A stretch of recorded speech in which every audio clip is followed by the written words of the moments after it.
നമസ്കാരം. Lights camera action എന്ന നമ്മുടെ ചാനലിലേക്ക് ഒരിക്കൽ കൂടി സ്വാഗതം. ഞാൻ നിങ്ങളുടെ ശാന്തിവിള ദിനേശ്. 3 പടം വരും 4 പടം വരും എന്നൊക്കെ പറഞ്ഞിട്ട് ഓണത്തിന് ഇത്തവണത്തെ ഓണത്തിന് 2 പടങ്ങളിൽ ഒതുങ്ങി. ബത്ലഹേം കുടുംബ യൂണിറ്റും ഖലീഫയും.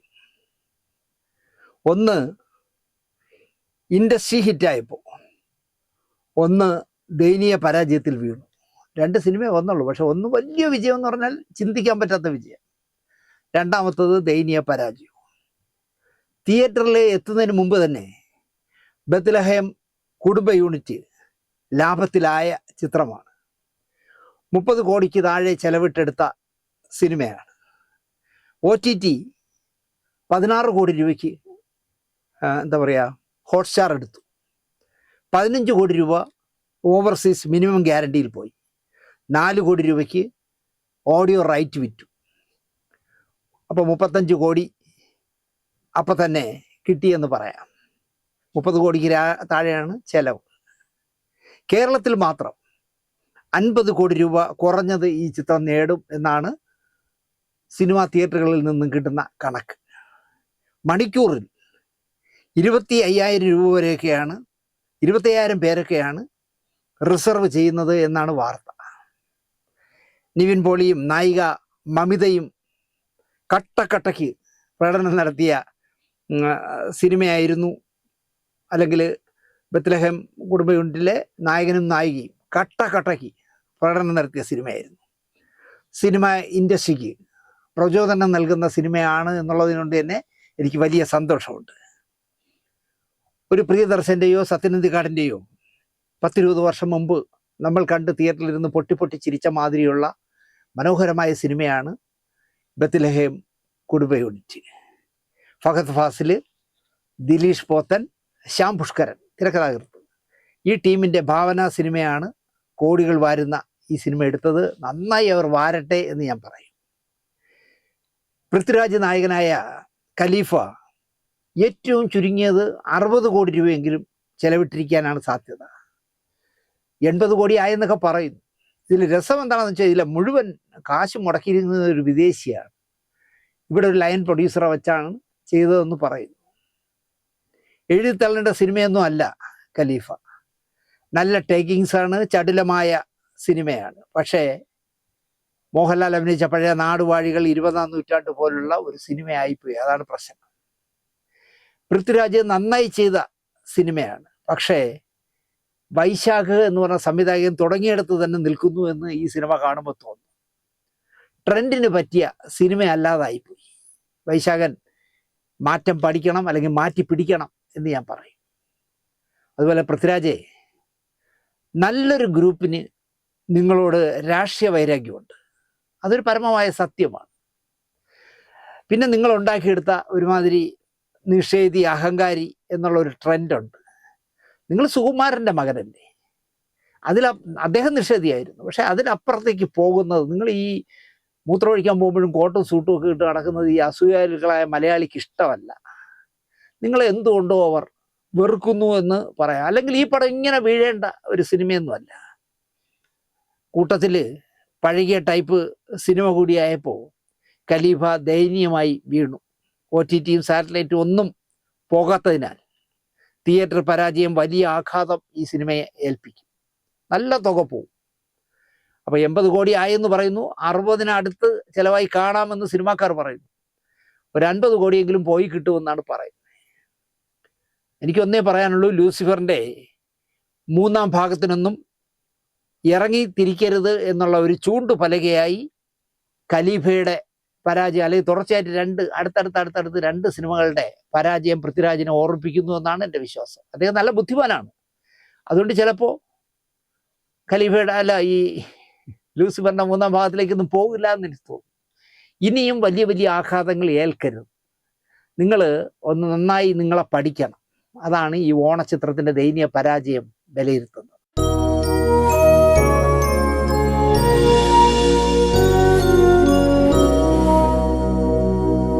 നമസ്കാരം. അപ്പോൾ ഓണമെല്ലാം കഴിഞ്ഞു. 4-ാം ഓണവും കഴിഞ്ഞ് 5-ാം ഓണവും കഴിഞ്ഞ് പലരും ജോലി ചെയ്യുന്ന സ്ഥലങ്ങളിലേക്ക് യാത്രയാകുന്നു, കുട്ടികൾ സ്കൂളിലേക്ക് പോകാൻ തയ്യാറെടുക്കുന്നു. അപ്പോഴാണ് നമ്മുടെ ഈ കഥ വരുന്നത്. എസ് വാസുദേവചന്ദ്രൻ കേരളകൗമുദിയുടെ വീക്കെൻഡ് എഡിറ്ററായിരുന്ന കാലം എനിക്ക് വാരാന്ത്യ പതിപ്പിൽ സിനിമാ പേജിൽ എഴുതാൻ ഒരുപാട് അവസരം തന്നു അദ്ദേഹം. പെട്ടെന്ന് ആരോടും കയറി അടുക്കുന്ന പ്രകൃതക്കാരനല്ല അദ്ദേഹം. എപ്പോൾ വേണമെങ്കിലും പിണങ്ങുകയും ചെയ്യും. ഒരു വല്ലാത്ത പ്രകൃതക്കാരനാണ് എസ് വാസുദേവചന്ദ്രൻ എന്ന വാസുരേട്ടൻ എന്ന് പറയാം. ഒരിക്കലും എന്നോട് മുഷിഞ്ഞ് സംസാരിച്ചിട്ടേയില്ല. പേരച്ചടിച്ച് വരുന്നത് കാണാനുള്ള കൊതി തീർന്നപ്പോൾ കേരളകൗമുദി, വെള്ളി നക്ഷത്രം മുതലായവയിൽ എഴുതുന്ന എഴുത്തങ്ങ് ഞാൻ നിർത്തി. പിന്നെ ഇന്ത്യ ടുഡേയിലൊക്കെയായി എഴുത്ത് നല്ല കാശ് കിട്ടും. അതുകൊണ്ട് ഇന്ത്യ ടുഡേയിലേക്കൊക്കെ പോയി. എന്നിട്ടും വാസുരേട്ടൻ എന്നോട് മുഷിഞ്ഞിട്ടില്ല. എഴുന്നള്ളത്തിൻ്റെ തിരക്കഥ എഴുതുന്ന കാലത്ത് ഒരുപാട് നർമ്മ മുഹൂർത്തങ്ങൾക്ക് എനിക്ക് സാക്ഷിയാകാൻ ആയിട്ടുണ്ട്. സിനിമയ്ക്കായി മനസ്സിൽ ജന്മമെടുത്ത ചില കഥകൾ എന്നോട് പറഞ്ഞു തന്നിട്ട് എൻ്റെ അഭിപ്രായം വാസുരേട്ടൻ കേൾക്കുമായിരുന്നു. അതിൽ മകനെ തൂക്കുകയറിൽ നിന്ന് രക്ഷപ്പെടുത്താൻ സുപ്രീം കോടതി ചീഫ് ജസ്റ്റിസിൻ്റെ പദവി രാജിവെച്ച് തലസ്ഥാനത്ത് എയർപോർട്ടിൽ വന്നിറങ്ങുന്ന ഒരു ക്യാരക്ടറെ കുറിച്ചും കഥാസന്ദർഭങ്ങളെപ്പറ്റിയും എന്നോട് വർഷങ്ങൾക്ക് മുമ്പ് പറഞ്ഞത് ഇപ്പോഴും എൻ്റെ മനസ്സിലുണ്ട്. ഒരു ശിവാജി ഗണേശ സ്റ്റൈലിൽ ഇപ്പോൾ മമ്മൂക്ക വന്നിറങ്ങിയാൽ പടം ഒരു ഒന്നൊന്നര പടമായിരിക്കും എന്നാണ് എൻ്റെ വിശ്വാസം. എനിക്കൊരാഗ്രഹം ഉണ്ടായിരുന്നു, നമ്മളെ തമിഴിലെ തല അജിത്തില്ലേ, അദ്ദേഹത്തെ അച്ഛനും മകനുമായിട്ട് മലയാളത്തിൽ അവതരിപ്പിക്കുന്നത്. കാരണം അദ്ദേഹം താടിയൊക്കെ വളർത്തി നരയൊക്കെ ഇട്ട് നടക്കുന്ന ആളാണല്ലോ, ഒറിജിനൽ നരയായിട്ട് നടക്കുന്ന ആളല്ലേ. അച്ഛനും മകനുമായിട്ട് അജിത്തിനെ വെച്ചെടുത്താൽ നന്നായിട്ട് പോകാവുന്ന വിഷയമാണ്. ജില്ലാ ജഡ്ജിയുടെ മുന്നിൽ സുപ്രീം കോടതി ചീഫ് ജസ്റ്റിസ് ആയിരുന്ന മഹാൻ വക്കീലായി വന്ന് നിന്ന് ചാട്ടുളി പോലെ തറയ്ക്കുന്ന ഡയലോഗുകൾ മമ്മൂക്ക സ്ക്രീനിൽ പറഞ്ഞാൽ കയ്യടി ഉറപ്പാണ്, നിർത്താത്ത കയ്യടിയായിരിക്കും. ഒരുപാട് ഈഗോയുള്ള മനുഷ്യനായതിനാൽ നടന്മാരുടെ ക്യാരവാന് മുന്നിൽ ഓച്ചാനിച്ച് നിൽക്കാൻ പോകില്ല എസ് വാസുദേവചന്ദ്രൻ എന്ന വാസുരേട്ടൻ. അതാണ് പ്രശ്നം. അതെ, അങ്ങനെ പോകില്ല. ഹരികുമാർ, എൻ്റെ ഗുരുനാഥനായ സംവിധായകൻ ഹരികുമാർ, വാസുദേവചന്ദ്രൻ, കവി കിളിമാനൂർ മധു എന്ന ഒരു ത്രയം തന്നെ തിരുവനന്തപുരത്തുണ്ടായിരുന്നു. ഒരു നല്ല കൂട്ടുകാരായിരുന്നു ഈ മൂന്ന് പേര്. കിളിമാനൂർ മധുവിനെ സ്നേഹമുള്ളവർ കിളി എന്നാണ് വിളിച്ചിരുന്നത്. സുഹൃത്തുക്കളൊക്കെ കിളി കിളി എന്നേ വിളിക്കും. ഈ പറഞ്ഞ മൂന്ന് പേരും സ്വഭാവത്തിൽ തൂക്കി നോക്കിയാൽ അരക്കഴഞ്ച് പോലും വ്യത്യാസം ഉണ്ടാവില്ല. മൂന്നും ഒരേ ടൈപ്പാണ്. ഇവരുടെ മൂന്ന് പേരുടെയും കോമൺ സുഹൃത്തുക്കൾ പോലും എന്നോട് പലപ്പോഴും ചോദിച്ചിട്ടുണ്ട്, എങ്ങനെയാ ദിനേശ ഇവരോടൊപ്പം പിണങ്ങാതെ കഴിയാൻ നിനക്കാവുന്നതെന്ന്. എനിക്കതിൻ്റെ സൂത്രമൊന്നും അറിയില്ല. മൂവരുടെയും ഗുഡ് ബുക്കിൽ ഞാൻ ഉണ്ടായിരുന്നു എന്നാണ് എൻ്റെ വിശ്വാസം. ഹരികുമാർ സാറിനോടാണെങ്കിൽ ഒരു അനന്തരവൻ്റെ സ്വാതന്ത്ര്യത്തിൽ അങ്ങോട്ട് വിരട്ടുമായിരുന്നു ശിഷ്യനായ ഞാൻ വിരട്ടിയാൽ ഒരു ഘട്ടം കഴിഞ്ഞ് അദ്ദേഹം നിശബ്ദനായിരിക്കും, തിരിച്ച് ഒന്നും പറയില്ല. ഇവനോട് പറഞ്ഞിട്ട് കാര്യമില്ല എന്ന് തോന്നിയിട്ടാകാം മൗനം പാലിക്കുന്നത്. സത്യത്തിൽ അതൊരു സൂത്രം ഞാൻ പ്രയോഗിക്കും അതിനുവേണ്ടി. അതിലാണ് ഗുരുനാഥൻ വീഴുന്നത്. ഞാൻ നാളെ വീട്ടിലോട്ട് വരുന്നുണ്ട്. ചന്ദ്രി ചേച്ചിയോട് ചിലത് പറയാനുണ്ട് എനിക്ക് എന്ന് വച്ച് കാച്ചു ഞാൻ. അവിടെ വെട്ടിയിട്ടതുപോലെ ഹരികുമാർ സാർ വീഴും. കാരണം ഞാൻ പറയുന്നതിൽ എപ്പോഴും ശരിയേ ഉണ്ടാവും, ന്യായമേ കാണൂ. പുള്ളിക്കാരനാണെങ്കിൽ ചുറ്റിക്കളിയുടെ ആശാനുമായിരുന്നു. മകളുടെ കല്യാണത്തിന് ഒരു ബ്ലാങ്ക് ചെക്ക് ഒപ്പിട്ട് കൊടുത്തിട്ട് MT സാറ് കിളിമാനൂർ മധുവിനോട് പറഞ്ഞത്, മധു കല്യാണമല്ലേ, ചിലവേറെ കാണില്ലേ, ആവശ്യമുള്ള തുക മധു എഴുതിയെടുത്തോ എന്നായിരുന്നു. ആര് പറയും? നിങ്ങൾ ആലോചിച്ച് നോക്കി. 1 രൂപ എഴുതിയെടുക്കാതെ വിവാഹം കഴിഞ്ഞ ശേഷം ആ ചെക്ക് മടക്കി കൊടുത്തു MTക്ക്. ആ ബ്ലാങ്ക് ചെക്ക് വിവാഹം കഴിയുന്നത് വരെ പോക്കറ്റിൽ ഇട്ടിരുന്നു കവി കിളിമാനൂർ മധു. അതൊരു ബലമായിരുന്നു ദിനേശ് എന്ന് മധുച്ചേട്ടൻ എന്നോട് പറഞ്ഞിട്ടുണ്ട്. എം ടിയുടെ രണ്ടാം ഊഴം തിരക്കഥ എഴുതാനായി വർഷങ്ങളോളം കിളി കോഴിക്കോട്ട് എം ടിയുടെ ഫ്ലാറ്റിൽ താമസിച്ചിരുന്നു. എം ടി പറയും, കിളി എഴുതും. ഇടയ്ക്ക് ചില സന്ദർഭങ്ങൾ ഗീതയിൽ നിന്നൊക്കെ ചൊല്ലാൻ പറയും എം ടി സാർ. കിളി ഈണത്തിൽ ചൊല്ലി അതിൻ്റെ വ്യാഖ്യാനം നടത്തും. പിന്നെ കുറേ നേരം ബൗനി ബാബയെ പോലെ എം ടി ഇരിക്കും, വീണ്ടും ഡയലോഗുകൾ പറഞ്ഞു കൊടുക്കും. ഒരു ബോറന് വേണ്ടിയാണ് ഇത്ര കഷ്ടപ്പെട്ട് തിരക്കഥ ഉണ്ടാക്കുന്നതെന്ന് അത് എഴുതുന്ന കാലത്ത് എം ടിയോ കിളിയോ ചിന്തിച്ചിരുന്നതേയില്ല. എം ടിയെ കബളിപ്പിക്കാനായിരുന്നു ആ സിനിമ കൊണ്ടുവന്നത്. അതുപോട്ടെ, പറയാൻ വന്നത്, ഒരു ഓണക്കാലം വരുന്നു. കേരളകൗമുദി ഓണപ്പതിപ്പിനായി ഒരു പങ്ക്തി ഞാൻ ചെയ്യണം. വ്യക്തിബന്ധം സിനിമയിൽ, അതാണ് കണ്ടന്റ്. എനിക്കിഷ്ടമുള്ളവരെയൊക്കെ നേരിൽ കണ്ട് ഈ ചോദ്യം എനിക്ക് ചോദിക്കാം. ഞാൻ ആസ്വദിച്ച് ചെയ്ത സ്റ്റോറി ആയിരുന്നു ഈ പറഞ്ഞ വ്യക്തിബന്ധം സിനിമയിൽ. JC സാറ്, ജോൺ പോള്, ഭരത് ഗോപി, ബാലചന്ദ്രൻ മേനോൻ തുടങ്ങി വലിയൊരു താരനിരയുടെ കാഴ്ചപ്പാടുകൾ ഞാൻ ഈ ലേഖനത്തിൽ ഉൾപ്പെടുത്തി. നല്ല അഭിപ്രായം ആ ഓണപ്പതിപ്പിൽ എനിക്ക് നേടിയെടുക്കാനായി. ഇതിൽ എന്നെ ഏറ്റവും അധികം ചിന്തിപ്പിച്ചത്, ആസ്വദിപ്പിച്ചത് ബാലചന്ദ്രൻ മേനോൻ്റെ നിരീക്ഷണമായിരുന്നു. എന്ത് വ്യക്തിബന്ധം ദിനേശേ സിനിമയിൽ? കയറിപ്പോകാൻ ഒരു ഏണി, കയറിയാലുടൻ ആ ഏണിയെ പുറംകാലുകൊണ്ട് തൊഴിക്കുന്നവൻ സിനിമയിൽ രക്ഷപ്പെടും. ഇതാണ് വ്യക്തിബന്ധം സിനിമയിൽ എന്ന് മേനോൻ ചേട്ടൻ പറഞ്ഞത്. എനിക്ക് വന്ന 2 കത്തുകളുടെ കാര്യം ഞാൻ ദിനേശിനോട് പറയാം. ഒരു പെൺകുട്ടി അയച്ചതാണ്. ഞങ്ങൾ 3 പെൺകുട്ടികൾ. അച്ഛൻ ഫുൾ തണ്ണി, അമ്മ അധ്യാപികയാണ്.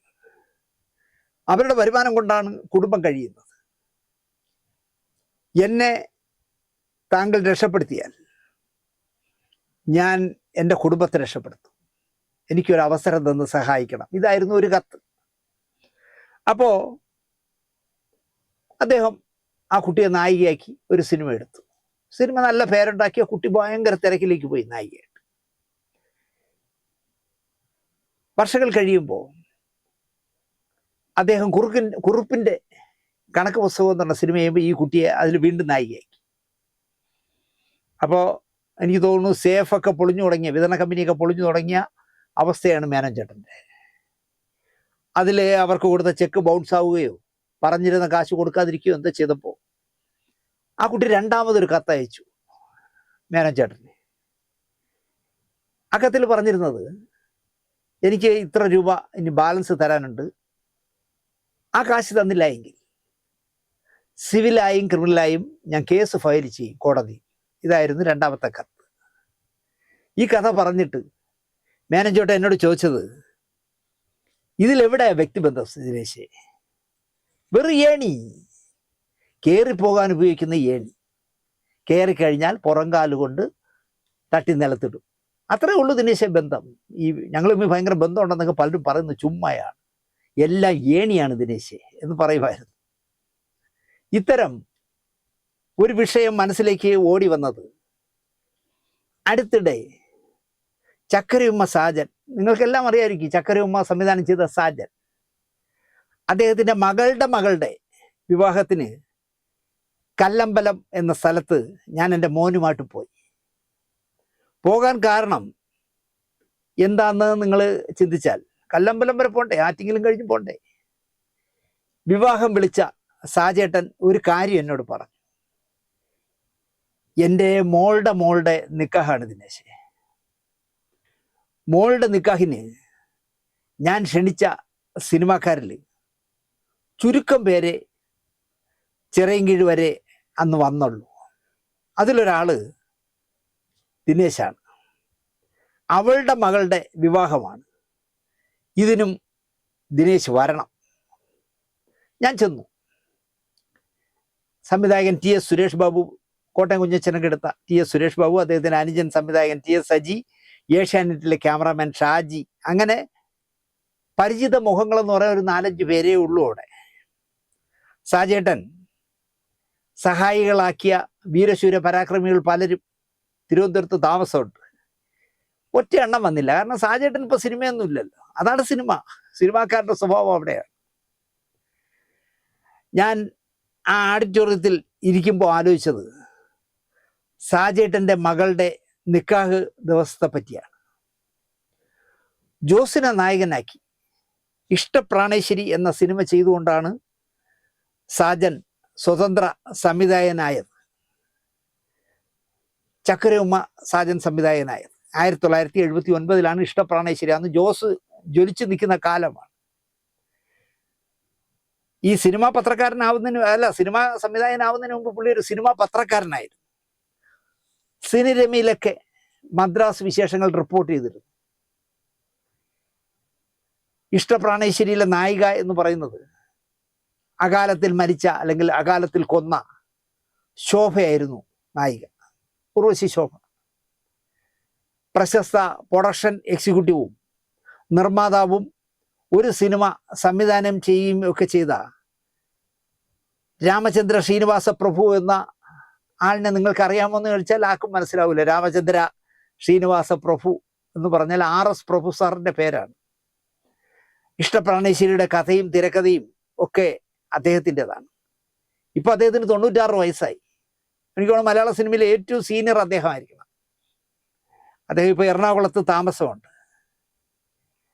ക്രോസ് ബെൽറ്റ് മണിസാറിൻ്റെ അസിസ്റ്റൻ്റായി, ജോഷി സാറിൻ്റെ ഗുരുനാഥനായ ക്രോസ് ബെൽറ്റ് മണിസാറിൻ്റെ അസിസ്റ്റൻ്റായിട്ടാണ് സാജേട്ടൻ തുടക്കം കുറിച്ചത്. പിന്നെ N ശങ്കരൻ നായരുടെ അസോസിയേറ്റ് ഡയറക്ടറായിരുന്നു. ഇഷ്ടപ്രാണേശ്വരി വീണെങ്കിലും സാജൻ കുലുങ്ങിയൊന്നുമില്ല. എനിക്കതില്ലെങ്കിൽ അസോസിയേറ്റ് ഡയറക്ടർ പണി അറിയാമല്ലോ, അതിൽ നല്ല തിരക്കുള്ള ആളായിരുന്നു. അതിൽ പിടിച്ചു നിൽക്കാം എന്ന് അദ്ദേഹം ചിന്തിച്ചു. ഈ സമയത്താണ് മദ്രാസിൽ താമസിക്കുന്ന സാജനെ തിരക്കി KR ഷൺമുഖം എന്ന മലയാള സിനിമയിലെ നട്ടലുള്ള പ്രൊഡക്ഷൻ എക്സിക്യൂട്ടീവ് വിളിക്കുന്നത്. മോനെ, ഒന്ന് എറണാകുളം വരെ വരാമോ എന്നായിരുന്നു ചോദിച്ചത്. സാഗ അപ്പച്ചനെന്നും തുടക്കകാലത്ത് ജഗൻ അപ്പച്ചനെന്നും വിളിച്ചിരുന്ന അപ്പച്ചൻ ബിസിനസ്സുകൾക്കിടയിൽ സിനിമാ നിർമ്മാണം കൂടി ആരംഭിച്ച കാലമാണ്. ആദ്യ സിനിമ ഭരതൻ സംവിധാനം ചെയ്ത പ്രതാപോത്തനും സെറീന വഹാബും നായകനും നായികയുമായിട്ട് അഭിനയിച്ച ചാമരമായിരുന്നു. രണ്ടാമത്തെ സിനിമ ജോഷി സാർ സംവിധാനം ചെയ്ത രക്തം.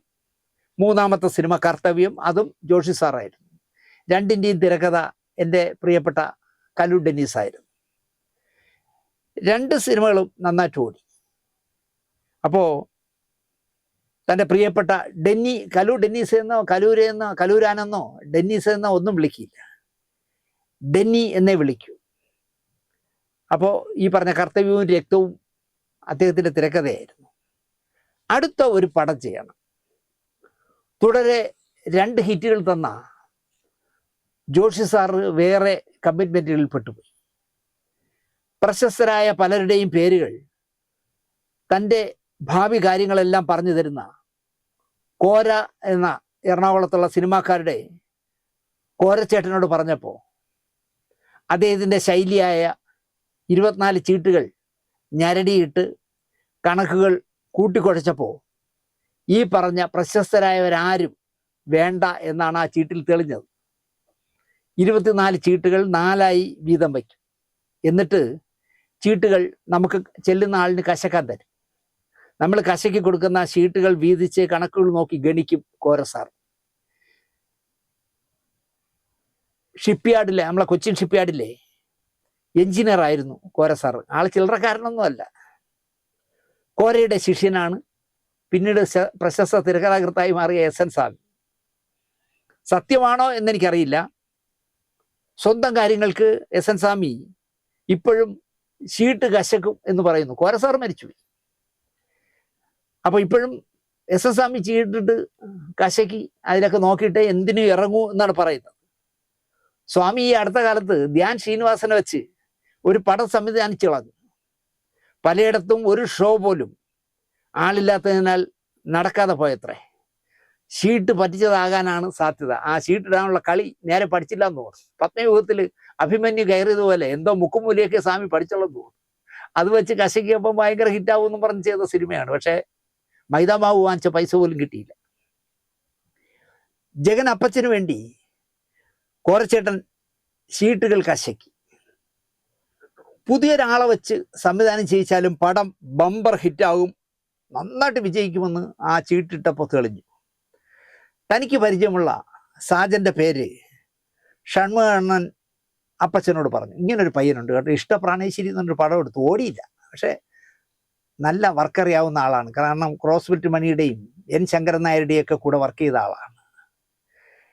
ശങ്കരൻ നായരുടെ സെറ്റിൽ ഷൺമുഖണ്ണൻ സാജനെ കണ്ടിട്ടുമുണ്ട്.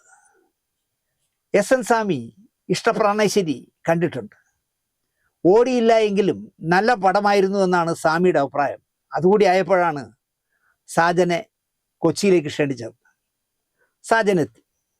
നേരെ കോരച്ചേട്ടൻ്റെ അടുത്തേക്ക് സാജനെ കൊണ്ടുപോയി. ചീട്ട് കശക്കാൻ കൊടുത്തു.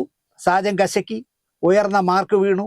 സാജൻ ജഗൻ പിക്ചേഴ്സിൻ്റെ 4ാമത്തെ സിനിമയുടെ സംവിധായകനായി ഫിക്സ് ചെയ്തു. ഇനി ഒരു കഥ കണ്ടെത്തണം. മമ്മൂട്ടി നായകനാവണം. ഇതിൽ രണ്ടിലും കോരസാറിൻ്റെ സഹായം വേണ്ട.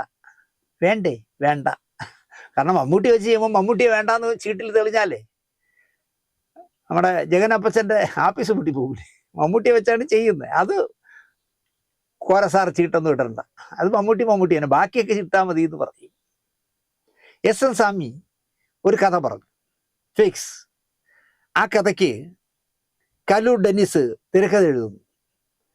അന്നൊന്നും സ്വാമി ഒരു തിരക്കഥാകാരനായി വളരുമെന്ന ചിന്ത സ്വാമിക്ക് പോലും ഇല്ലായിരുന്നു. സ്വാമി അക്കങ്ങളുടെ ലോകത്ത് കൂട്ടിയും കുറച്ചും ജീവിക്കുകയായിരുന്നു. അപ്പോൾ നവാഗതൻ എന്ന് പറയാവുന്ന സാജന് ജഗൻ അപ്പച്ചൻ ആര് എന്ന ഒരു നല്ല ക്ലാസ് ഷൺമുഖണ്ണൻ എടുത്തു. അപ്പച്ചനെയൊന്നും മദ്രാസിൽ താമസിക്കുന്ന സാജൻ അറിയില്ല. അപ്പോൾ അപ്പച്ചൻ ആര് എന്നുള്ളൊരു നല്ല ക്ലാസ് ഷൺമുഖണ്ണൻ എടുത്തു. ചിട്ടയോടെയും കരുതലോടെയും നീങ്ങുന്ന മനുഷ്യനാണ് അപ്പച്ചൻ. ഒരാളെയും അദ്ദേഹം കുറ്റം പറയില്ല. വിജയ പരാജയങ്ങൾ ഉണ്ടായാൽ അത് സ്വയം ഏറ്റെടുക്കുന്ന മനുഷ്യനാണ്, അല്ല ആരെങ്കിലും തലയിൽ വയ്ക്കില്ല. 1980 ഭരതനെ വെച്ച് ചാമരത്തിൽ തുടങ്ങി. 1998 പഞ്ചാബി ഹൗസ് വരെ 18 വർഷത്തിനിടയിൽ 18 സിനിമകൾ നിർമ്മിച്ച് വിതരണം ചെയ്ത ആളാണ് ഈ ജഗൻ അപ്പച്ചൻ അല്ലെങ്കിൽ സാഗ അപ്പച്ചൻ. 18 സിനിമകളും ലാഭം ഉണ്ടാക്കിയെടുത്ത ആളാണ്. അങ്ങനെ മലയാള സിനിമയിൽ ചുരുക്കം പേരേ ഉള്ളൂ എടുത്ത എല്ലാ സിനിമയും ലാഭമായത്. പഞ്ചാബി ഹൗസ് ഒരു പണം വാരി സിനിമയായിട്ട് പോലും ഇനി സിനിമ നിർമ്മാണത്തിന് ഞാനില്ല എന്ന് പറഞ്ഞ് അവസാനിപ്പിച്ച മനുഷ്യനാണ്.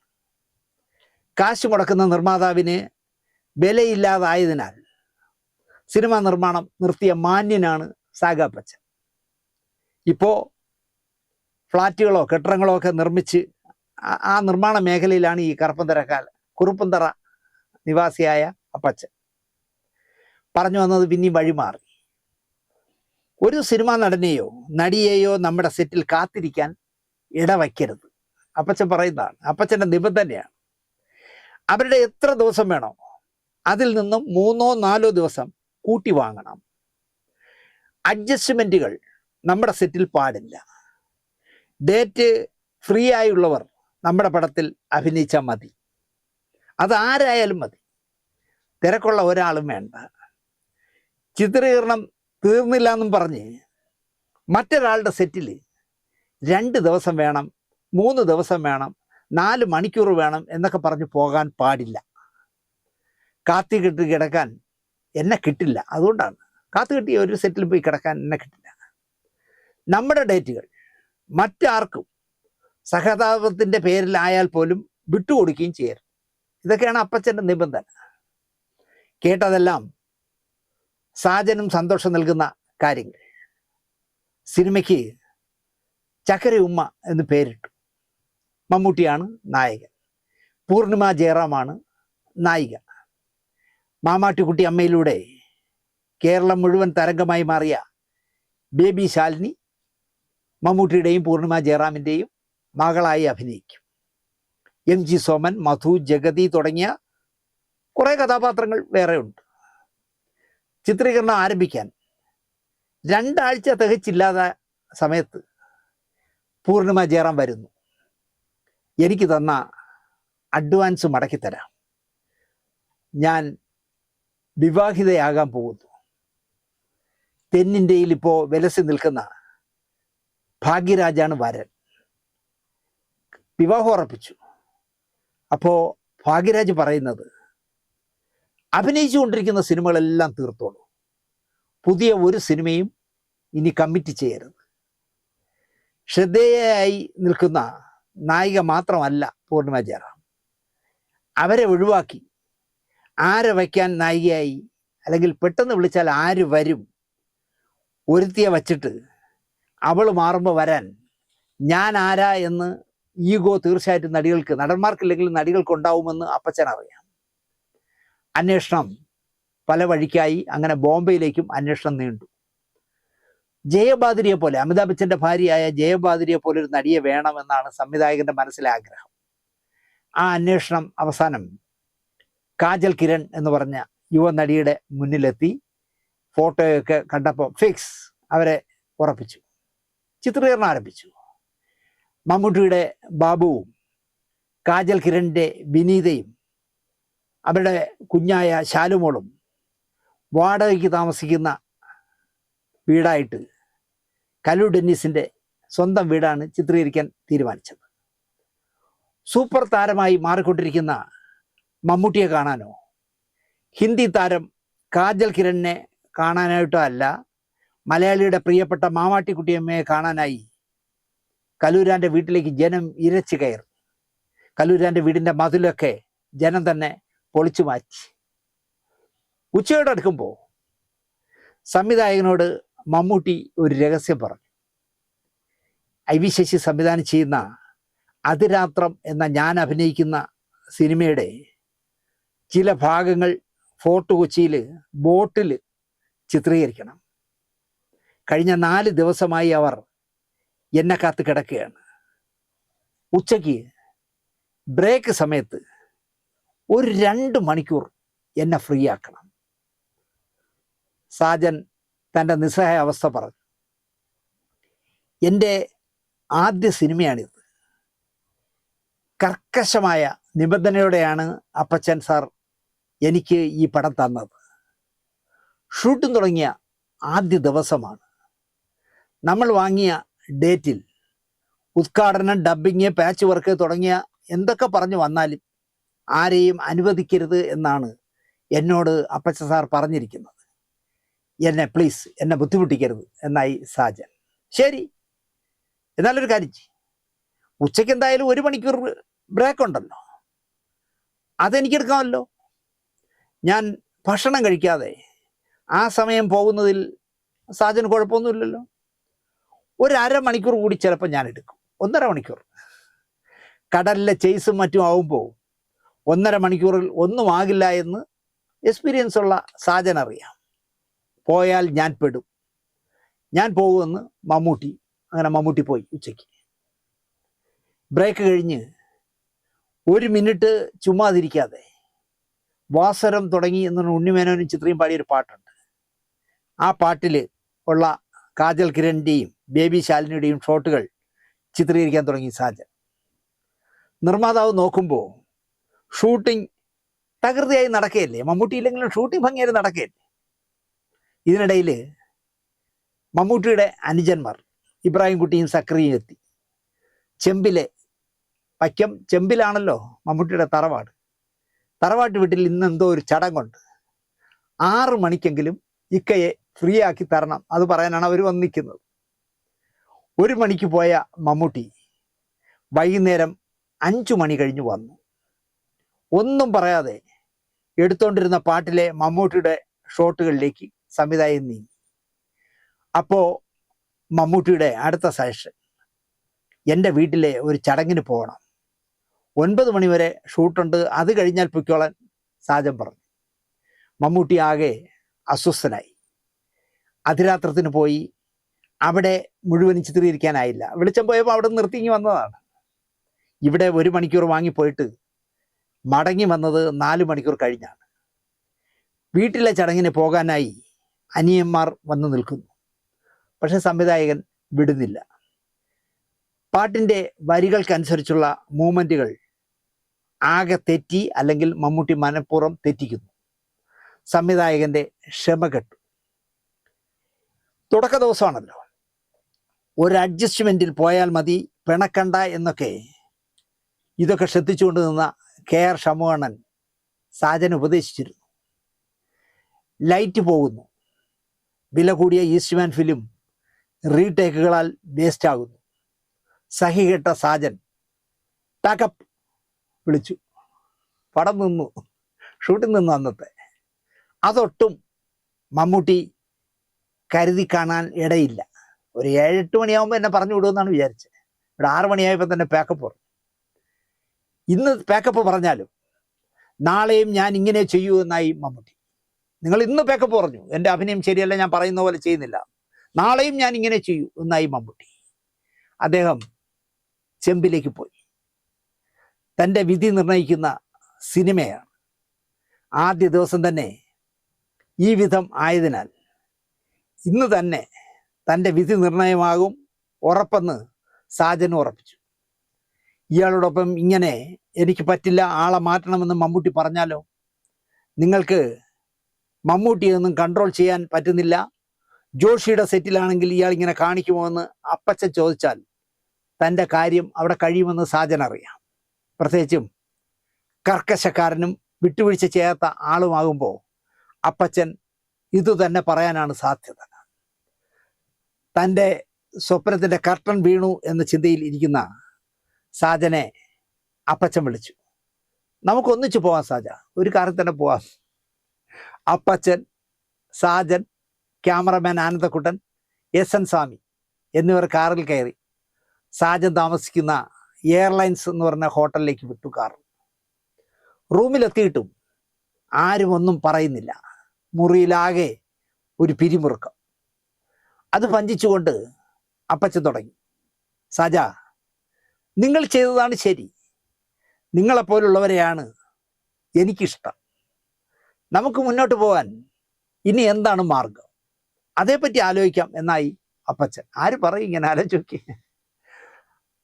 ഇങ്ങനെ നമുക്ക് ആലോചിക്കാം എന്ന് പറഞ്ഞതും റൂമിലെ ലാൻഡ് ഫോണ് ബെല്ലടിച്ചു. അപ്പോൾ ഫോൺ എടുക്കാൻ SS സ്വാമി പറഞ്ഞപ്പോൾ എന്നെ ആരും വിളിക്കാനില്ല എന്നായി സാജൻ.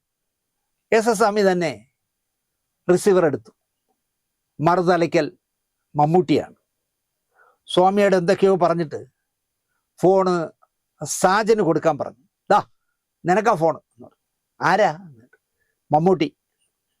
എനിക്കൊന്നും പറയാനില്ലെന്ന് സാജൻ. എനിക്ക് അയാളുടെ ഒന്നും പറയാനില്ല എന്നുള്ള അർത്ഥത്തിൽ പറയാം. എനിക്കൊന്നും പറയാനില്ല എന്ന് പറഞ്ഞ് ഫോൺ വാങ്ങിച്ചില്ല. സ്വാമി റിസീവർ അടിച്ചേൽപ്പിച്ചു. മനസ്സോടെ പറഞ്ഞു, ഹലോ, ഞാൻ സാജനാണ്. നാളെ എപ്പോഴാണ് ഞാൻ വരേണ്ടത്? ആദ്യം ചോദിച്ചത് അതിനേക്കാൾ രസമാണ്. ഇത്രയും ആളുകളുടെ മുമ്പിൽ വെച്ച് സാജ, താൻ എന്നെ ചീത്ത വിളിച്ചില്ലേ? സാജൻ പറഞ്ഞു, ഞാൻ ചീത്ത വിളിച്ചില്ലല്ലോ. വിളിച്ചില്ല അല്ലേ? ഇല്ല, ഞാൻ വിളിച്ചില്ല. വിളിച്ചതുപോലെയാണ് അവിടെ സംസാരിച്ചത്. അതുപോട്ടെ, നാളെ ഞാൻ എപ്പോഴാണ് വരേണ്ടത്? ഇത്രയേ ഉള്ളൂ മമ്മൂട്ടി. ഞാൻ 7 മണിക്ക് വർക്ക് തുടങ്ങും, 8-ന് എത്തിയാൽ മതി. ഫോൺ വച്ചു. ഒരു പ്രശ്നവുമില്ലാതെ ചക്കരയുമ്മ ചിത്രീകരിച്ച് തീർത്തു. പടം സൂപ്പർ ഹിറ്റായി മാറി. മമ്മൂട്ടി K. മധു ആദ്യമായി ചെയ്ത മലരുംകളിയിലും അഭിനയിച്ചെങ്കിലും സാഗ അപ്പച്ചൻ്റെ മറ്റൊരു സിനിമ എന്തുകൊണ്ടോ സാജനെ കൊണ്ട് ചെയ്യിച്ചിട്ടുമില്ല, മമ്മൂട്ടിയെ പിന്നെ ഉപയോഗിച്ചിട്ടുമില്ല. യോദ്ധയും പഞ്ചാബി ഹൗസും ഒക്കെ വമ്പൻ ഹിറ്റുകളായിട്ടും നിർമ്മിച്ച 18 സിനിമകളും സൂപ്പർ ഹിറ്റുകളായിട്ടും സാഗ അപ്പച്ചൻ ചലച്ചിത്ര നിർമ്മാണം അവസാനിപ്പിച്ചു. അതിന് അദ്ദേഹം പറയുന്ന കാരണം, സിനിമാ നിർമ്മാതാക്കൾ കടന്നു വന്നാൽ സത്യനും നസീറും മധുവുമൊക്കെ എണീറ്റ് നിൽക്കുമായിരുന്നു അക്കാലത്ത്. എൻ്റെയൊക്കെ കാലമായപ്പോൾ താരങ്ങൾ നിർമ്മാതാവിനോടൊപ്പം ഇരിക്കുന്ന അവസ്ഥയായി. അത് കഴിഞ്ഞ് ഇപ്പോൾ കാരവാൻ സംസ്കാരമായപ്പോൾ താരം കാരവാനിലിരിക്കും. 4 സംവിധാന സഹായികൾ എങ്കിലും ചെന്ന് വിളിച്ചാലേ പുറത്തേക്ക് വരൂ. ചിലപ്പോൾ സംവിധായകൻ തന്നെ ചെല്ലണം. ഇറങ്ങി വന്നാൽ തിരക്കഥ വായിച്ചിട്ട് ഇതിങ്ങനെയല്ല കേട്ടോ, ഇതിങ്ങനെ തിരുത്താൻ പറഞ്ഞിട്ട് പിന്നെയും കാരവാനിലേക്ക് പോകും. അതിനൊന്നും എനിക്കാവില്ല. അതിനൊക്കെ വേറെ ആളുകളുണ്ടാവുമായിരിക്കും, എനിക്കാവില്ല. അതിനാൽ സിനിമാ നിർമ്മാണം ഞാനങ്ങ് നിർത്തി. വീട് നിർമ്മാണമാണ് അതിന് പകരം തുടങ്ങിയത്. ലാഭകരമായി ടെൻഷനില്ലാതെ വീട് നിർമ്മാണങ്ങൾ നടക്കുന്നു. സാജൻ ചേട്ടൻ ചക്കരയുമ്മയോടെ സൂപ്പർ ഹിറ്റ് സിനിമകളുടെ സംവിധായകനായി വളർന്നു. പിന്നെ മമ്മൂട്ടിയെ മുഖ്യ വേഷത്തിൽ കൂട്ടിനുള്ളംകളി, ഒരു നോക്ക് കാണാൻ, തമ്മിൽ തമ്മിൽ, നിറഭേദങ്ങൾ, നാളെ ഞങ്ങളുടെ വിവാഹം, ഉപഹാരം, സ്നേഹമുള്ള സിംഹം, കണ്ടു കണ്ടറിഞ്ഞു, അക്കച്ചിയുടെ കൊച്ചുവാവ, ഗീതം തുടങ്ങിയ സിനിമകൾ തുടരെ സാജൻ ചെയ്തു. 1984 മുതൽ 1990 വരെ 6 വർഷക്കാലം കൊണ്ട് 9 മമ്മൂട്ടി ചിത്രങ്ങൾ സാജൻ സംവിധാനം ചെയ്തു. ആദ്യ സിനിമയിൽ പരസ്പരം ഉടക്കി പാക്കപ്പ് പറഞ്ഞുവെങ്കിലും സാജൻ മമ്മൂട്ടിയുടെ ആളായി അറിയപ്പെട്ടു സിനിമ ഇൻഡസ്ട്രിയിൽ. കണ്ടു കണ്ടറിഞ്ഞു, ഗീതം എന്നിവയിൽ മമ്മൂട്ടിയോടൊപ്പം മോഹൻലാലും ഉണ്ടായിരുന്നു. നായകൻ മമ്മൂട്ടി തന്നെ. ഗീതത്തിൽ മോഹൻലാൽ അതിഥി വേഷത്തിലായിരുന്നു. പക്ഷേ അതിൽ കയ്യടി കിട്ടുന്ന ചില സീനുകളുണ്ടായിരുന്നു. കോട്ടയത്ത് വേറെ ഏതോ സിനിമയിൽ അഭിനയിച്ചുകൊണ്ടിരിക്കുന്ന ലൊക്കേഷനിൽ നിന്ന് അതിരാവിലെ വെളുപ്പാങ്കാലത്ത് കാർ ഓടിച്ച് എറണാകുളത്ത് വന്ന് ഈ ഗസ്റ്റ് വേഷം മോഹൻലാൽ അഭിനയിച്ചു. ഡബിങ്ങിനായി വന്നപ്പോൾ അതിലെ ഏറ്റവും ഹൈലൈറ്റായ സീനില്ല. എന്തു പറ്റിയെന്ന് തിരക്കിയപ്പോൾ ഉത്തരം പറയാതെ സംവിധായകൻ സാജൻ ഉഴപ്പി. മമ്മൂട്ടിയെ വെറുപ്പിച്ച് സാജന് മുന്നോട്ട് പോകാനാവില്ല. മമ്മൂട്ടി പറഞ്ഞിട്ട് വെട്ടിക്കളഞ്ഞതാണ് ആ സീൻ. ഒന്നും പറയാതെ, ബുദ്ധിമാനാണല്ലോ മോഹൻലാൽ, ഒന്നും പറയാതെ ഡബിങ് തീർത്തിട്ട് പോകാൻ നേരം മോഹൻലാൽ പറഞ്ഞു, ഇനിയൊരു കൂടിക്കാഴ്ച നമ്മൾ തമ്മിലില്ല. പിന്നെ എപ്പോഴൊക്കെ സാജൻ പോയി ഡേറ്റ് ചോദിച്ചോ അപ്പോഴൊക്കെ മോഹൻലാൽ ഓരോരോ കാരണങ്ങൾ പറഞ്ഞ്, തിരക്ക് പറഞ്ഞ്, എനിക്ക് ഡേറ്റ് ഇല്ല കേട്ടോ എന്ന് പറഞ്ഞ് ഒഴിവാക്കി. അല്ലാതെ നിങ്ങൾക്ക് തരൂല എന്ന് പറയില്ല. പകരം ആ പടമുണ്ട്, ഈ പടമുണ്ട്, മറ്റവൻ്റെ പടമുണ്ടെന്ന് പറഞ്ഞ് ഒരു 10 വർഷത്തെ പ്രോജക്റ്റ് അങ്ങ് പറയും. 100ഉം 150ഉം ദിവസം പ്രദർശന വിജയം നേടിയ സിനിമകൾ ചെയ്ത സാജനെ ക്രമേണ മമ്മൂട്ടിയും ഒഴിവാക്കി. ഫലത്തിൽ കടിച്ചതുമില്ല പിടിച്ചതുമില്ലാത്ത പോലെ അവസ്ഥയിലായി സാജൻ. സ്വാഭാവികമായും ചെറിയ താരങ്ങളെ വച്ചുള്ള സിനിമകളിലേക്ക് സാജൻ മാറുകയും അവയുടെ വിജയമില്ലായ്മകൾ സംവിധായകൻ എന്ന നിലയിൽ അദ്ദേഹത്തെ നന്നായി ബാധിക്കുകയും ചെയ്തു എന്ന് ഞാൻ പറയണ്ടല്ലോ. മമ്മൂട്ടിയെ വച്ച് തുടർച്ചയായി സൂപ്പർ ഹിറ്റുകൾ നൽകിയ ജോഷി സാറ് ആ ബന്ധം നിലനിർത്തിക്കൊണ്ട് തന്നെ മോഹൻലാലിനെ നായകനാക്കിയുള്ള സിനിമകളും ചെയ്യുകയും അവയൊക്കെ നല്ല പ്രദർശന വിജയം നേടുകയും ചെയ്തതിനാൽ എന്താ പറയുക, അദ്ദേഹത്തിൻ്റെ നിലനിൽപ്പ് എന്നും സേഫായിരുന്നു. 2008 മോഹൻലാലും മമ്മൂട്ടിയും സുരേഷ് ഗോപിയും ഒക്കെയായി 2020 എന്ന് പറഞ്ഞ സിനിമ ചെയ്തത്. 18 വർഷമായി 2020 ഇറങ്ങിയിട്ട്. മമ്മൂട്ടിയെ വച്ച് മറ്റൊരു സിനിമ ചെയ്യാതിരുന്നിട്ടും ലൈവിൽ തന്നെയുണ്ട് ജോഷി സാർ. മമ്മൂട്ടിയുമായിട്ട് നല്ല ബന്ധുവാണ്. ഒരാളെ ഡിപ്പെൻഡ് ചെയ്തു പോയാൽ, അയാൾക്കായി മറ്റുള്ളവരെ വെറുപ്പിച്ചാൽ ഉണ്ടാകാൻ സാധ്യതയുള്ള ദുരന്തം അറിയാൻ രാജസേനൻ എന്ന ഹിറ്റ് മേക്കറെ പറ്റി മാത്രം ചിന്തിച്ചാൽ മതിയാവും. അതുതന്നെ ഹിറ്റ് മേക്കറായ സാജനും സംഭവിച്ചു. സാജേട്ടൻ്റെ മകളുടെ വിവാഹ പന്തലിലിരിക്കുമ്പോൾ ഇതൊന്നും ആയിരുന്നില്ല എൻ്റെ ചിന്തയിൽ. പിന്നെയോ, സാജേട്ടൻ പോലും മറന്നു കഴിഞ്ഞ ഒരു കാഴ്ചയായിരുന്നു അപ്പോൾ എൻ്റെ മനസ്സ് നിറയെ. സ്ഥലം ചിറയൻകീഴിലെ ഒരു വിവാഹ ഓഡിറ്റോറിയമാണ്. സാജൻ്റെ മകളുടെ വിവാഹമാണ്. ഞാനും സിന്ധുവുമായിട്ടാണ് അവിടെ പോയത്. ആ കല്യാണ മണ്ഡപത്തിൻ്റെ മുമ്പിൽ തന്നെ വധുവിൻ്റെ അച്ഛനായി ക്ഷണിക്കപ്പെട്ടവരെ സ്വീകരിച്ച് സാജേട്ടൻ നിൽപ്പുണ്ട്. എന്നെയും സിന്ധുവിനെയും കണ്ടപ്പോൾ അദ്ദേഹം ചിരി വരുത്തിയതുപോലെ എനിക്ക് തോന്നി. നല്ല ചിരി, അങ്ങനെ ഒരുപാട് സംസാരിക്കുകയും നന്നായി പൊട്ടിച്ചിരിക്കുകയും ചെയ്യുന്ന ആളാണ് സാജേട്ടൻ. പക്ഷേ മകളുടെ കല്യാണത്തിന് ഞങ്ങൾ രണ്ടുകൂടെ കയറി ചെല്ലുമ്പോൾ ഒന്ന് ചിരി വരുത്തി എന്ന് എനിക്ക് തോന്നി. അദ്ദേഹം എന്തോ ടെൻഷനിലാണെന്ന് ആ മുഖം കാണുമ്പോൾ അറിയാം. കാര്യം എന്താണെന്ന് എനിക്കറിയില്ല. മകളുടെ വിവാഹം പോലെ അല്ല. സിനിമാക്കാർ കുറച്ച് അധികം പേരുണ്ട്. എന്തു പറ്റി സാജേട്ടന് എന്ന് ഞാനതിൽ ഒരാളിനോട് തിരക്കി. തിരുവനന്തപുരത്ത് ചിത്രീകരണം നടക്കുന്ന ഒരു സിനിമയിൽ മമ്മൂട്ടി അഭിനയിച്ചുകൊണ്ടിരിക്കുകയാണ്. സിബിമലയിൻ്റെ ആഗസ്റ്റ് 1 അതുപോലെ ഏതോ സിനിമയാണ്. നേരിട്ട് പോയി മകളുടെ വിവാഹം ക്ഷണിച്ചു സാജേട്ടൻ. വരാം എന്ന് മമ്മൂട്ടി ഏറ്റു. ആ സന്തോഷത്തിൽ സാജേട്ടൻ മടങ്ങി. സാജേട്ടൻ്റെ ഭാഷയിൽ പറഞ്ഞാൽ അല്പം കൂടുതൽ സംസാരിക്കുന്ന പ്രകൃതക്കാരനാണ് സാജേട്ടൻ. ബന്ധുക്കളോടൊക്കെ പറഞ്ഞിരിക്കാം എൻ്റെ മകളുടെ നിക്കാഹിന് മമ്മൂട്ടി വരുമെന്ന്. അത്രയ്ക്കും അദ്ദേഹം ആഗ്രഹിച്ചു എന്ന് പറയുന്നതാവും ശരി. കല്യാണ ദിവസത്തിൻ്റെ തലേന്നും ലൊക്കേഷനിൽ ചെന്ന് കണ്ട് ഓർപ്പിച്ചു, മമ്മൂട്ടി നാളെയാണ് എൻ്റെ മോളുടെ നിക്കാഹ്, പിന്നെന്ത് വരാം, അല്ല വന്ന് അനുഗ്രഹിക്കണം, ഉറപ്പായിട്ട് വരാം എന്ന് മമ്മൂട്ടിയും പറഞ്ഞു. നിക്കാഹിൻ്റെ സമയം അടുക്കുകയാണ്. എപ്പോൾ വരും എന്ന വിവരം കിട്ടാതെ അക്ഷമനായി അദ്ദേഹം നിൽക്കുമ്പോഴാണ് എൻ്റെയും സിന്ധുവിൻ്റെയും എൻട്രി. അവിടേക്ക് കൊല്ലം തുളസിയാണോ MS തൃപ്പൂണിത്തുറയാണോ എന്ന് എനിക്കിപ്പം ഒരു ഡൗട്ടുണ്ട്. ഇവർ രണ്ടുപേരിൽ ഒരാൾ വന്നിറങ്ങി കാറിൽ. ഈ പറഞ്ഞ ലൊക്കേഷനിൽ നിന്ന് വരികയാണ്, മമ്മൂക്കയുടെ ലൊക്കേഷനിൽ നിന്നാണ് വരുന്നത്. വന്ന പാടെ അവർ ആ വാർത്ത പറഞ്ഞു, മമ്മൂട്ടി വരില്ല, എയർപോർട്ടിലാണ് ഷൂട്ടിംഗ്, അതുകൊണ്ട് മമ്മൂട്ടിക്ക് വരാൻ കഴിയില്ല, അത് നിങ്ങളുടെ ഒന്ന് പറഞ്ഞേക്കാൻ പറഞ്ഞു.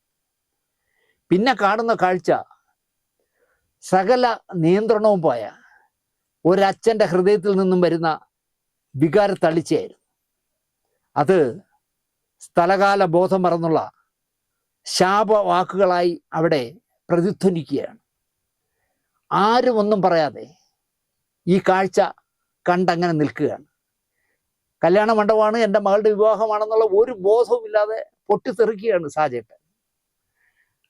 അതങ്ങനെയാണല്ലോ. ആരാൻ്റെ അമ്മയ്ക്ക് ഭ്രാന്ത് വന്നാൽ കാണാൻ നല്ല ചേലല്ലേ.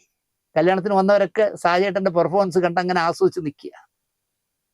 സാജേട്ടൻ ദേഷ്യവും സങ്കടവും അപമാനിക്കപ്പെട്ട നൊമ്പരവും ഒക്കെ ചേർത്ത് ഉച്ചത്തിൽ എന്തൊക്കെയോ പറയുകയാണ്. ഞാൻ അടുത്തേക്ക് ചെന്നു, സാജേട്ടാ, നിങ്ങളുടെ മകളുടെ ജീവിതം ആരംഭിക്കുന്ന സ്ഥലമാണിത്. ഇവിടെ നിങ്ങൾ തന്നെ ഇങ്ങനെയൊക്കെ കാണിക്കാമോ? വേദനയുണ്ട് ശാന്തിവിളെ. ഞാൻ അത്രയ്ക്ക് ഇഷ്ടപ്പെട്ട മനുഷ്യനായിരുന്നു. ക്ഷണിക്കാൻ ചെന്നപ്പോൾ എനിക്ക് വരാനാകില്ല എന്നൊരു വാക്ക് എന്നോട് പറയാമായിരുന്നില്ലേ? ഇന്നലെയും ഞാൻ ചെന്ന് ഓർമ്മിപ്പിച്ചപ്പോൾ വരുമെന്ന് പറഞ്ഞ് പറ്റിച്ചതെന്തിനാ? ക്ഷോഭം ചതിവിൽപ്പെട്ടവൻ്റെ സങ്കടമായി മാറുന്നു. ഞാൻ പതുക്കെ പിന്മാറി. പിന്നെ എന്തൊക്കെ അവിടെ സംഭവിച്ചു എന്ന് എനിക്കറിയില്ല. നിക്കാഹിനൊന്നും നിൽക്കാതെ സിന്ധുവിനെയും കൂട്ടി രഹസ്യമായി ഞാൻ മടങ്ങി. അക്കാലത്ത് സഖാവ് EK നയനാർ അടക്കം യാത്ര ചെയ്യുന്ന വണ്ടി സൈഡിൽ ഒതുക്കി നിർത്തി ചായയും വടയും ഒക്കെ കഴിക്കുന്ന ഒരു മാമൻ്റെ ചെറിയ ഓലപ്പുരയിലുള്ള ചായക്കട കഴക്കൂട്ടത്തുണ്ട്. ഇപ്പോൾ ഫ്ലൈ ഓവറുകൾ വരികയും മാമനും മാമൻ്റെ മകനുമൊക്കെ മരിച്ചുപോയ ശേഷം കടയുണ്ടോ എന്ന് പോലും എനിക്കറിയില്ല. നട്ടുച്ചയ്ക്ക് അവിടെ കയറി ചൂട് ദോശയും പയറുകറിയും പപ്പടവും മുളക് കറിയും ഒക്കെ സിന്ധുവിന് വാങ്ങിക്കൊടുത്ത് മടങ്ങി. ഇവിടെ എനിക്കൊരു ഓർമ്മകൾ എന്താണെന്ന് വെച്ചാൽ, ആദ്യം ഒഴിച്ച മുളക് കറി നല്ല രുചിയായതുകൊണ്ട് സിന്ധു മാമനോട് രണ്ടാമതും മുളക് കറി ഒഴിച്ചു. മാമൻ മുളക് കറി കൊണ്ടൊന്ന് സ്നേഹപൂർവ്വം ഒഴിച്ചിട്ട് പറഞ്ഞു, മോളെ അധികം ഈ മുളക് കറി കഴിക്കരുത്, കഴിക്കുമ്പോൾ നല്ല ടേസ്റ്റ് ആയിരിക്കും, പക്ഷേ അർശസ് വരാൻ ഇതിനപ്പുറം വേറെ സാധനം വേണ്ട കേട്ടോ എന്ന് സിന്ധുവിനെ ഓർമ്മിപ്പിച്ചു. പിന്നെ അവിടെ പോകുമ്പോഴൊക്കെ ആ മാമൻ്റെ ഫോട്ടോയിൽ നോക്കിയിട്ട് സിന്ധു പറയും, പാവം എന്നെ ഉപദേശിച്ച ആളാണ്. മകളുടെ വിവാഹത്തിന് പോകാൻ സിന്ധുവിനെ വിളിച്ചപ്പോഴും അന്ന് നടന്നതൊക്കെ സിന്ധു എന്നെ ഓർമ്മിപ്പിച്ചു. സിന്ധു വന്നില്ല, പകരം അച്ചുവാണ് എനിക്ക് കൂട്ടുവന്നത്. അവൻ TS സജിയോടൊപ്പം ഇരുന്ന് ബിരിയാണിയൊക്കെ കഴിച്ചു. ഞാനും TS സുരേഷ് ബാബുചേട്ടൻ ചേർന്ന് സദ്യ ഉണ്ടിട്ട് മടങ്ങി. സ്വന്തമായി ഒരു യൂട്യൂബ് ചാനൽ തുടങ്ങിയപ്പോൾ സാജേട്ടൻ മമ്മൂട്ടിയെ പ്രകീർത്തിക്കുന്ന എപ്പിസോഡുകൾ ചെയ്യുന്നത് കണ്ടപ്പോൾ ഈ സാധുവായ മനുഷ്യനെ മമ്മൂക്ക കൊതിപ്പിച്ച് വേദനിപ്പിക്കാൻ പാടില്ലായിരുന്നു എന്നാണ് എനിക്ക് തോന്നിയത്. അദ്ദേഹം ഇരുന്ന് അദ്ദേഹത്തിൻ്റെ ചാനലിൽ മമ്മൂട്ടിയെ പൊക്കി അടിക്കുന്നു. അത് കണ്ടപ്പോൾ എനിക്കിങ്ങനെയാണ് തോന്നിയത്, ഒരിക്കലും ഈ സാധു മനുഷ്യനെ ചതിക്കാൻ പാടില്ലായിരുന്നു മമ്മൂക്ക എന്നെനിക്ക് തോന്നി. ഒരാളെ സ്നേഹിച്ച് തുല്യ ശക്തിയായ മറ്റൊരാളെ വെറുപ്പ് സമ്പാദിച്ചാൽ നമ്മുടെ ജീവിതത്തിൽ അതുണ്ടാക്കുന്ന നഷ്ടം എല്ലാവരും, പ്രത്യേകിച്ച് സിനിമാക്കാർ ഓർക്കണം എന്നതിന് നല്ലൊരു മാതൃകയാണ് ചക്കരവുമ്മ സാജൻ. അദ്ദേഹത്തിൻ്റെ യഥാർത്ഥ പേര് സിദ്ദിഖ് എന്നാണേ. പക്ഷേ സാജേട്ടന് പറ്റിയ പേര് സാജൻ അല്ലെങ്കിൽ ചക്കരവുമ്മ സാജൻ എന്ന് തന്നെയാണ് എന്ന് ഞാൻ പറയും. എനിക്ക് വലിയ ഇഷ്ടമാണ് സാജേട്ടനെ.